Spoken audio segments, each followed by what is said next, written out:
Жөнөкөйлүк менен жумшактыгы бар адамга жана уяты бар адамга, момунга эч бир адам жетпейт, субханалла. Бай адам дагы, билимдүү адам дагы, субханалла, каралы, мансаптуу адам дагы жөнөкөй жумшак анан уялчак адамдын жанындачы эчтеке көрүнбөй калат. Анын байлыгы дагы, илими дагы, субхан, керек болсо сулуулугу да көрүнбөй калат. Анткени адамды бул жөнөкөйлүк, жумшак жана уялчактык дайыма сүрдүү кылып көрсөтөт жана сулуу кылып көрсөтөт. Ушундай. Ошол себебинен эмне үчүн баардык элдин, мисалы, эркек менен аял, бирөө үйлөнөм десе, бирөө аял алам десе, күйөө этем десе, эмне үчүн такыбачылыгын карагыл деп айткан? Алладан бир адам Алла менен болгон мамилесинде эмес, балки субхан Алла менен кылган мамилеси дагы бар. Ошол эмеде субхан жашоодо анын эң чоң адамдар менен кылган мамилесинде эмнекен? Жанагы адамгерчилик бар. Адамгерчиликтин эң биринчи мындай өмеси омурткасы бул уялчактык болуп эсептелет.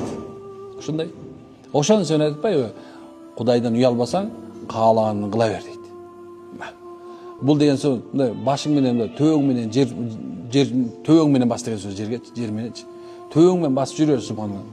Каалаганын кыла бер, акыры тузакка түшөсүң деген сөз.